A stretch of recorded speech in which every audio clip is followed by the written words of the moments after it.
Selama ku hidup bagimu, mataku tetap memandangmu. Dunia tak bisa menjauhkanku dari kasih-Mu.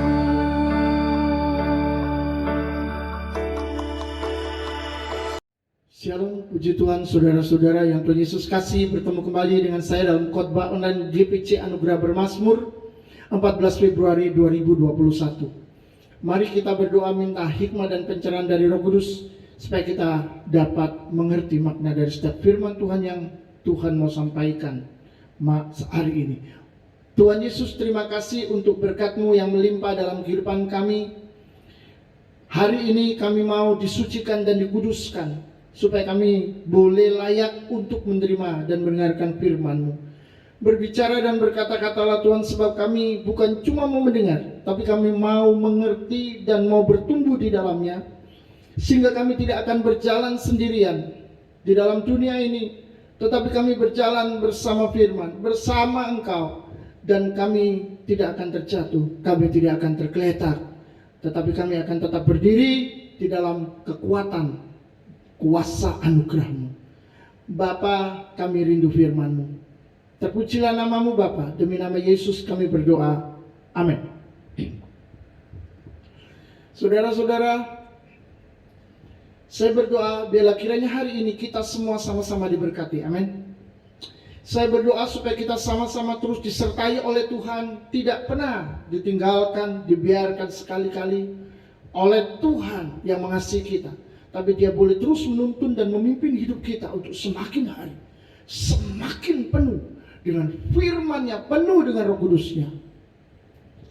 Hari ini kita akan membahas tentang warisan terbaik yang akan menjadi tema hari ini.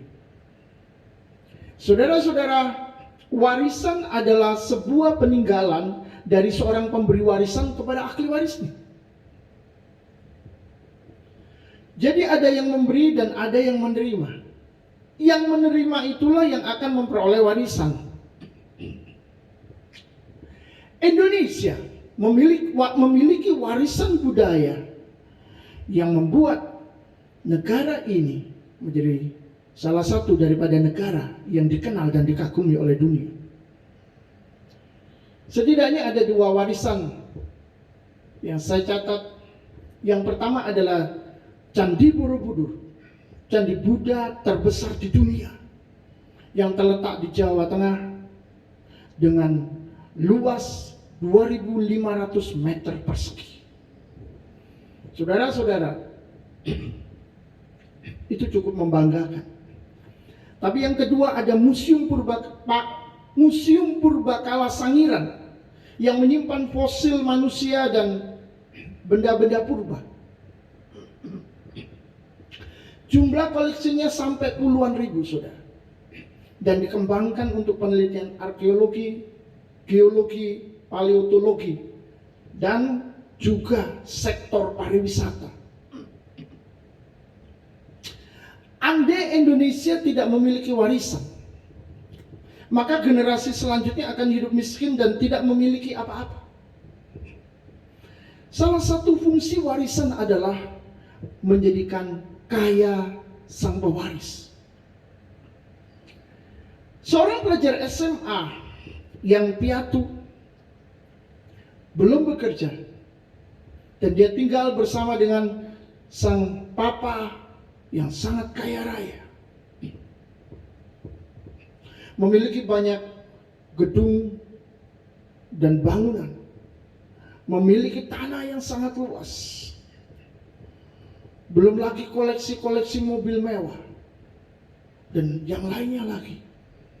Suatu kali saudara-saudara, sang papa berpulang dan anak tunggal sebagai pewaris satu-satunya ini menerima seluruh kekayaan daripada ayahnya.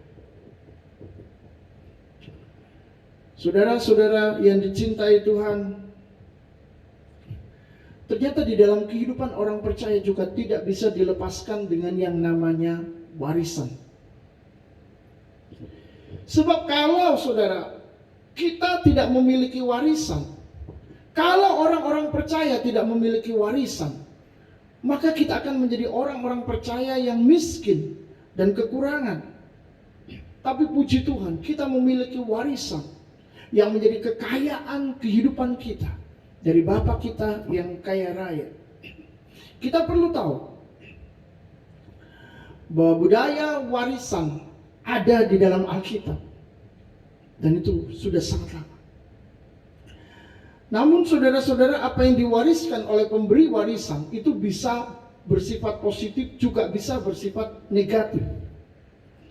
Adam manusia pertama gagal mewariskan Taman Eden yang diberikan Tuhan kepadanya, yang bisa diwariskan kepada anak cucunya. Sebaliknya, dosa dan bumi terkutuk diwariskan oleh Adam kepada keturunannya. Bahkan oleh karena warisan dosa yang diberikan kepada generasi berikut, kepada keturunannya, membuat anak Adam membunuh saudara kandungnya sendiri. Saudara-saudara yang dikasihi Tuhan, itu sebabnya kita tidak perlu terkejut kalau manusia keturunan Adam harus menghadapi dan berusaha mengatasi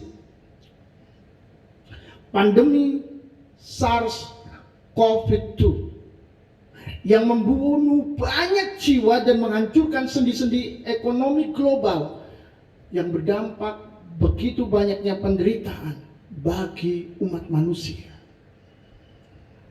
Semua ini terjadi karena dosa. Semua ini terjadi karena warisan Adam.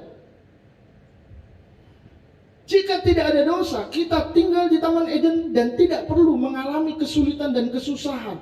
Kita tidak perlu bekerja lagi seperti sekarang ini. Adam bekerja di dalam kelimpahan dan berkat Tuhan, di dalam kondisi yang begitu sangat baik.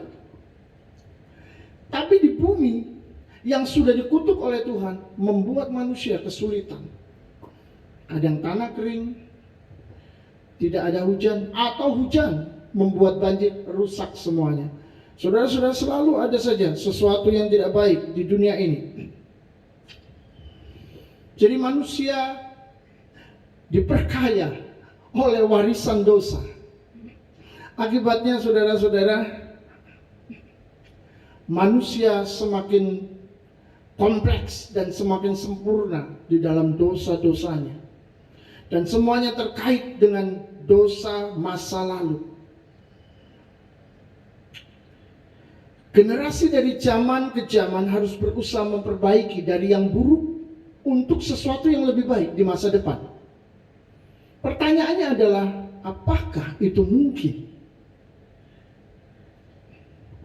Yang optimis mungkin bisa berkata, ya, bisa. Tetapi yang pesimis mungkin diam saja, saudara. Waktulah yang akan menunjukkan fakta dari kenyataan yang sebenarnya. Mari kita lihat tentang peraturan warisan yang dibuat oleh Tuhan kepada bangsa Israel, yang bisa menjadi harta berharga bagi kita di hari ini. Di dalam Ulangan 21 ayat 15 sampai ayat yang ke-17, saya akan bacakan mulai ayat 15. Apabila seorang mempunyai dua orang istri, yang seorang dicintai, yang lain tidak dicintainya, dan mereka melahirkan anak-anak lelaki baginya, baik istri yang dicintai maupun istri yang tidak dicintai, dan anak sulung adalah dari istri yang tidak dicintai, istri yang pertama. Ayat 16. Maka pada waktu ia membagi warisan harta kepunyaannya kepada anak-anaknya, tidaklah boleh ia memberikan bagian anak sulung kepada anak dari istri yang dicintai, istri kedua. merugikan anak dari istri yang tidak dicintai, yang adalah anak sulung. Tetapi ia harus mengakui anak sulung dari istri yang tidak dicintai itu dengan memberikan kepadanya 2 bagian dari segala kepunyaannya. Sebab dialah kegagahan yang pertama-tama, dialah yang empunya hak kesulungan. Saudara-saudara, pasti sangat menarik ketika saya menyinggung ayat ini.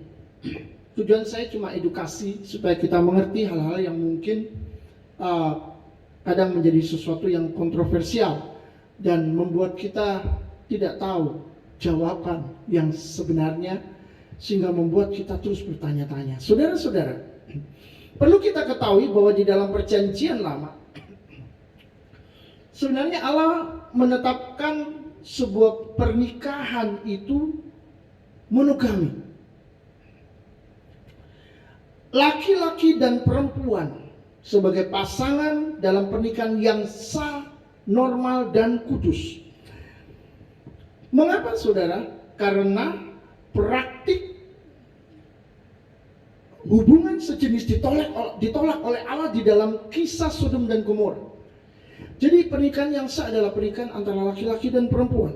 Namun ketika kita memperhatikan dan membaca Alkitab, kita melihat bahwa pernikahan poligami tidak diperintahkan, tapi juga tidak dilarang pada zaman itu. Sehingga ada yang berpoligami. Tetapi dalam zaman Tuhan Yesus, poligami disinggung dalam konteks perceraian dan kita harus mentaatinya. Tidak ada alasan untuk mencari dukungan ayat di Perjanjian Lama sebagai pembenaran perbuatan poligami. Jika kita mengakui Yesus sebagai Tuhan dan Juru Selamat kita, maka kita akan mentaati apa yang Tuhan Yesus mau untuk kita lakukan dalam kehidupan. Agar tidak terjadi kesalahpahaman, kita akan lihat ajaran Alkitab tentang monogami. Saudara-saudara yang Tuhan Yesus kasih, sejak semula Allah merancangkan pernikahan monogami. Karena Tuhan hanya menciptakan satu perempuan dan bukan 2 perempuan untuk Adam. Jadi desain awal itu adalah 1 dan 1. 2 menjadi 1. Tidak ada 3 menjadi 1, 4 menjadi 1, 5 menjadi 1, 6 menjadi 1. Tidak ada. Tidak ada pernikahan poligami di sana. Yang Tuhan mau adalah pernikahan monogami.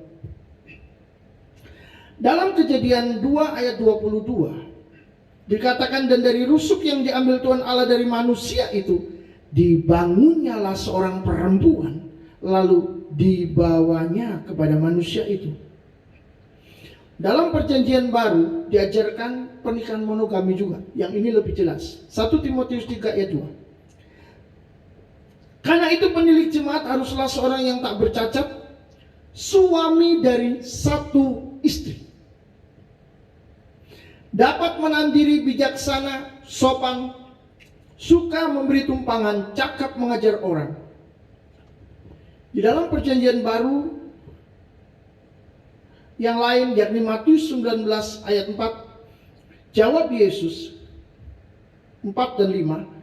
Jawab Yesus, tidakkah kamu baca bahwa Ia yang menciptakan manusia sejak semula menjadikan mereka laki-laki dan perempuan? Dan firman-Nya, sebab itu laki-laki akan meninggalkan ayah dan ibunya dan bersatu dengan istrinya.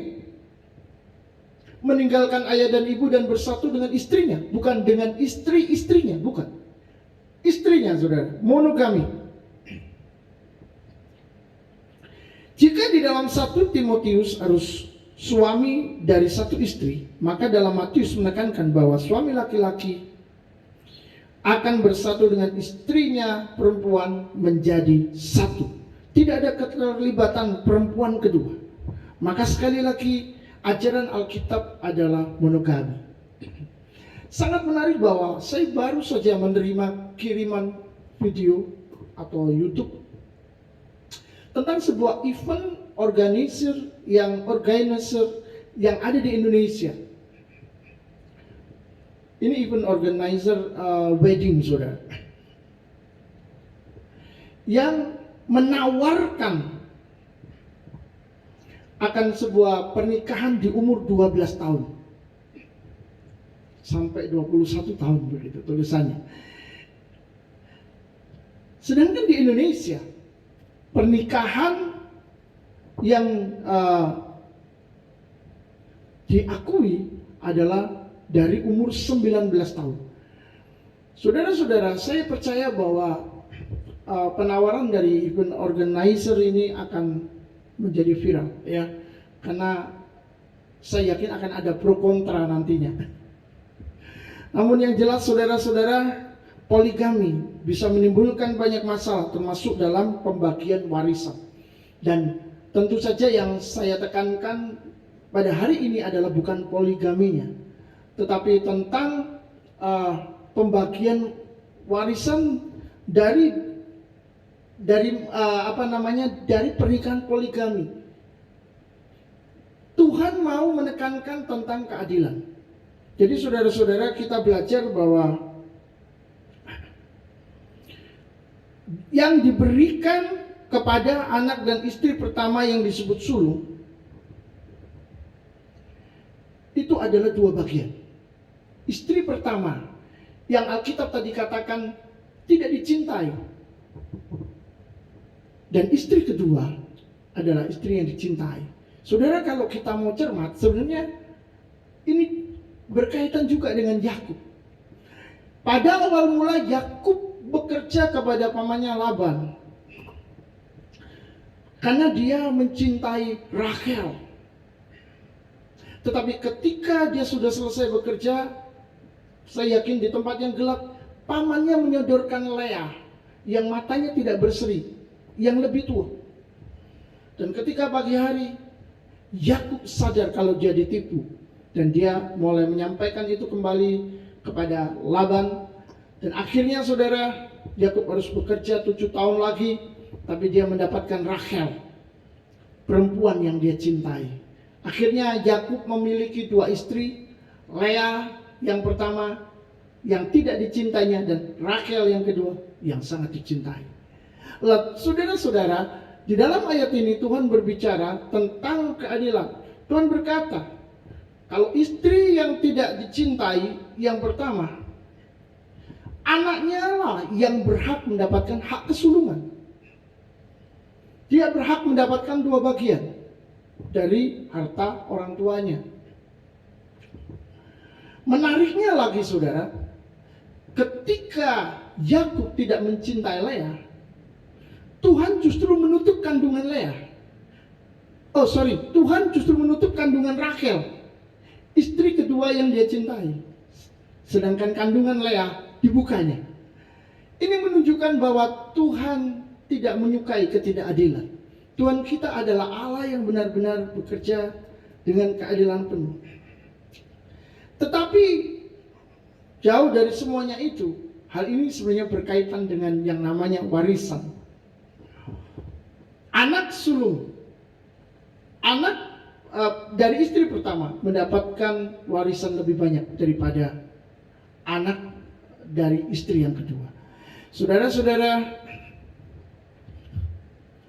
fakta yang kedua di dalam pembagian warisan yaitu Tuhan adalah Allah yang adil, ya.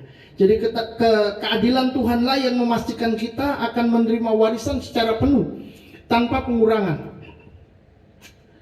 Warisan bukan saja membuat kita menjadi kaya, tapi warisan membuat kita belajar tentang keadilan, karena Tuhanlah yang memulai dengan konsep seperti itu di dalam Ulangan 21 ayat 15 sampai 17 yang tadi. Alkitab membicarakan tentang warisan Abraham untuk orang-orang di luar keturunan Israel. Bagaimana mungkin itu bisa terjadi? Lalu warisan apakah itu? Mari kita lihat bersama-sama. Saudara-saudara, kita akan belajar tentang warisan Abraham yang kita terima melalui Kristus. Galatia 3 ayat 29. Dan jikalau kamu adalah milik Kristus, maka kamu juga adalah keturunan Abraham yang berhak menerima janji Allah. Saya ulang lagi. Dan jikalau kamu adalah milik Kristus, maka kamu juga adalah keturunan Abraham dan berhak menerima janji Allah. Saya yakin saya bukan keturunan Yahudi, maka saya pun juga bukan keturunan Abraham. Maka saudara-saudara, saya sangat yakin kalau saya tidak akan bisa menyentuh berkat-berkat Abraham dalam hidup saya. Karena keturunan Yahudi itu berasal dari Abraham. Jadi hanya keturunan Abrahamlah yang berhak untuk menerima berkat Abraham, warisan Abraham. Tetapi saya dan Anda bisa mendapatkan berkat Abraham jika percaya Yesus. Mengapa bisa demikian? Karena di dalam Galatia 3 ayat 13 firman Tuhan berkata demikian. Kristus telah menebus kita dari kutuk hukum Taurat dengan jalan menjadi kutuk karena kita. Sebab ada tertulis, terkutuklah orang yang digantung pada kayu salib. Ayat 14. Yesus Kristus telah membuat ini supaya di dalam Dia berkat Abraham sampai kepada bangsa-bangsa lain, sehingga oleh iman kita menerima roh yang telah dijanjikan itu. Sebab ada tertulis, terkutuklah orang yang tidak setia melakukan segala sesuatu yang tertulis di dalam kitab hukum Taurat. Itu sebabnya semua orang yang ingin dibenarkan karena melakukan Taurat akan jatuh di dalam kutuk kalau dia tidak setia. Sebab melakukan Taurat nilainya harus sempurna. Apakah ada orang yang bisa melakukannya? Nah, saudara-saudara, Alkitab tadi memberitahu kita bahwa kita bisa menerima berkat dari Abraham karena Kristus. Mengapa? Karena Yesus sudah menanggung kutuk. Karena tuntutan Taurat itu di dalam daging. Jadi hukum Taurat menuntut orang untuk melakukan semua yang tertulis di dalamnya secara sempurna. Jika tidak, saudara akan mati. Jika tidak, saudara akan binasa. Tetapi Yesus turun ke dunia menjadi manusia, mati di atas kayu salib untuk membayar tuntutan Taurat dengan sempurna. Sehingga kita yang percaya Yesus, kita tidak perlu lagi membayar tuntutan Taurat. Sebaliknya, karena Kristus, karena Yesus yang sudah membayar semua dosa yang seharusnya kita tanggung, Dia menghubungkan kita dengan Abraham. Dan berkat Abraham itu akhirnya bisa sampai kepada kita. Dari mana berkat Abraham? Dari janji Tuhan. Oleh mula segala bangsa akan diberkati. Jadi saudara-saudara, ketika kita percaya kepada Yesus, kita terhubung dengan Abraham. Kita terhubung dengan warisan Abraham. Dan kita diberkati oleh Tuhan. Karena oleh Abraham semua bangsa diberkati. Dan kita, walaupun bukan bangsa Israel, tetapi karena Yesus, firman Tuhan tadi berkata, kita pun diberkati. Berkat Abraham turun ke atas kita. Ini luar biasa. Abraham mewariskan apa? Sehingga kita bisa bersuka cita. Ternyata saudara-saudara, Abraham mewariskan iman yang bukan berdasar perbuatan, tetapi karena percaya kepada Allah. Di dalam Roma pasal 4 ayat yang ketiga, sebab apakah dikatakan nas kitab suci? Lalu percayalah Abraham kepada Tuhan, dan Tuhan memperhitungkan hal itu kepadanya sebagai kebenaran.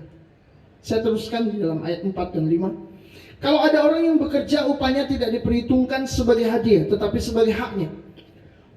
Tetapi kalau ada orang yang tidak bekerja, namun percaya kepada Dia yang membenarkan orang durhaka, imannya diperhitungkan menjadi kebenaran. Saudara-saudara kasih Tuhan, Paulus memberikan suatu pemahaman iman yang agak berbeda dengan pemahaman iman di lingkungan Yahudi. Tetapi pemahaman iman yang disampaikan oleh Paulus ini lahir dari pencerahan Roh Kudus. Berdasarkan pewahyuan Kristus. Paulus melihat bahwa seseorang percaya dibenarkan bukan karena perbuatan-perbuatan benar yang dilakukannya. Seorang percaya dibenarkan bukan karena dia melakukan serangkaian ayat-ayat di dalam kitab Taurat, di dalam Alkitab. No, bukan. Tetapi seseorang dibenarkan hanya karena percaya. Karena iman kepada Allah. Percaya kepada Allah, maka dia dibenarkan karena imannya. Dan di sana tidak ada tambahan perbuatan baik atau telah melakukan sederet ajaran Alkitab. Pada waktu Abraham percaya kepada Allah, saat itu imannya diperhitungkan sebagai suatu kebenaran. Tuhan tidak melihat bahwa Abraham sudah melakukan sederetan ajaran Taurat atau ajaran Alkitab. Tuhan tidak melihat bahwa sebelumnya Abraham sedang melakukan perbuatan baik atau melakukan perbuatan kebenaran sehingga dia dibenarkan, tidak. Tetapi Tuhan melihat iman Abraham dan Tuhan memperhitungkan iman itu sebagai suatu kebenaran. Jadi saudara-saudara, ini menunjukkan bahwa seseorang dibenarkan oleh Tuhan karena imannya, bukan karena perbuatan baiknya, perbuatan benarnya. Tapi jangan berkata kalau begitu yang penting saya percaya Tuhan, saya tidak peduli dengan ajaran, saya tidak peduli dengan perintah dari Tuhan, saya tidak peduli. Tunggu dulu saudara, jangan ekstrim. Ada orang-orang yang berpikir kalau dia tidak melakukan firman Tuhan, asal dia percaya, ya nggak masalah, dia akan dibenarkan. Alkitab tidak berkata demikian. Mengapa begitu? Karena kalau kita percaya kepadanya, sekali lagi kalau kita percaya kepadanya, kita akan tertarik, kita akan terdorong, dan kita akan taat melakukan firman Tuhan. Sehingga saudara, hidup kita tidak akan sama lagi dengan sebelumnya. Jadi jika ada orang mengaku percaya tetapi tidak menunjukkan tanda-tanda bahwa dia melakukan firman-Nya, maka iman orang itu sangat diragukan. Jangan-jangan itu adalah iman yang palsu. Seakan-akan percaya tetapi tidak tertarik, tidak terdorong, tidak taat melakukan firman. Ada apa dengan semua itu? Jadi saudara-saudara, sekali lagi, kalau kita benar-benar percaya kepada Tuhan, maka kita akan tertarik, kita akan terdorong, kita akan taat melakukan firman-Nya dengan sukacita. Kenapa? Karena kepercayaan kita kepada Tuhan ini adalah kepercayaan yang sungguh-sungguh, bukan kepercayaan yang palsu. Sehingga kita dibenarkan karena iman, bukan karena kebenaran yang kita lakukan. Iman itulah yang mengubah hidup kita menjadi benar. Bukan kebenaran-kebenaran yang kita lakukan itulah yang membuat kita jadi beriman. Ada 3 hal yang harus kita perhatikan. Yang pertama, warisan memperkaya ahli waris. Dan sebagai pemberi warisan, Tuhan mau kita menjadi kaya di dalam Dia. Saudara-saudara, waktu Yesus datang, Dia berkata, pencuri datang untuk mencuri, membunuh, dan membinasakan. Tetapi aku datang untuk memberikan kehidupan yang berkelimpahan. Berarti Tuhan menginginkan kita memiliki kekayaan hidup. Dan kekayaan hidup itu kita terima dari warisan Abraham, di mana kita tidak memiliki aksesnya, tetapi karena Kristus kita mendapatkan jalan agar berkat Abraham itu bisa sampai kepada kita. Yang kedua, kegagalan Adam mewariskan yang baik kepada keturunan atau kepada generasi berikutnya harus membuat kita waspada. agar tidak mengikuti jejaknya, tetapi mulai memikirkan yang terbaik untuk kita wariskan bagi anak cucu kita, bagi generasi yang jauh dari kita, dari waktu kita. Saudara-saudara, kita harus sadar bahwa hidup kita ini cuma sebentar dan sementara. Paling 70, 80 tahun, ada yang 90 tahun, ada memang yang sampai 100. Tapi cuma sampai dalam batas itu, dan setelah itu kita mati. Persoalannya adalah di dalam masa 70, 80, 100 tahun itu, apa yang sudah kita lakukan, yang sudah kita kerjakan, apa yang kita miliki. Persoalannya bukan itu. Tapi persoalannya adalah apa nanti yang akan kita wariskan kepada keturunan kita. Beberapa hari ini saya terus memikirkan banyak hal. Saya memikirkan anak saya yang masih berusia 7 ke 8 tahun. Saya sadar bahwa saya harus memberikan warisan untuk anak saya. Karena Paulus berkata, bapaklah yang memberikan warisan kepada anaknya, bukan anak kepada orang tuanya. Itu sebabnya saya memikirkan apa yang bisa saya berikan. Dan saya sadar, warisan terbaik yang akan dimiliki oleh seorang anak dari orang tua adalah warisan iman. Saudara masih ingat bahwa iman Lois hidup di dalam anaknya Eunika, dan iman yang hidup di dalam Eunika itu diwariskan kepada Timotius, dan Timotius menjadi seorang hamba Tuhan yang luar biasa. Saudara-saudara, coba mulai sadari apakah di beberapa tahun ini engkau benar-benar sudah memikirkan tentang iman daripada anak-anakmu? Atau engkau cuma berpikir, aku punya harta yang banyak, aku punya peninggalan yang banyak yang bisa aku wariskan untuk anak-anakku. Itu sangat baik, karena mereka memerlukannya di dunia ini. Tetapi yang sangat baik, warisan yang terbaik adalah warisan iman. Sehingga anak-anak ini tidak akan pernah keluar dari keselamatan. Mati dan hidup mereka ada di dalam keselamatan Tuhan. Yang ketiga, saudara, Abraham menjadi bapa orang beriman. Dan warisan terbesarnya bukan harta kekayaannya. Karena sampai hari ini kita tidak pernah menikmati secuil pun kekayaan Abraham. Atau ada di antara saudara yang berkata, oh iya, saya dapat warisan, saya dapat sepatunya, saya dapat bajunya, oh saya dapat tongkatnya. Atau dapat apa, saudara? Saudara-saudara, warisan terbesar Abraham adalah iman yang bukan berdasar perbuatan, tetapi iman sejati karena percaya. Dan iman yang sejati ini termanifestasi di dalam seluruh kehidupan Abraham. Kita bisa melihatnya, kita bisa menelusuri jejak-jejaknya di dalam Alkitab, dan kita menemukan bahwa iman Abraham adalah iman yang luar biasa, sehingga dia disebut sebagai bapa orang beriman. Itu luar biasa.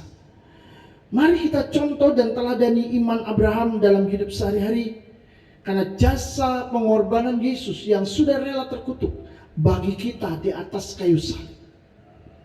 Sehingga saudara-saudara, kita akan tetap hidup di dalam iman yang sejati. Amin. Tuhan memberkati.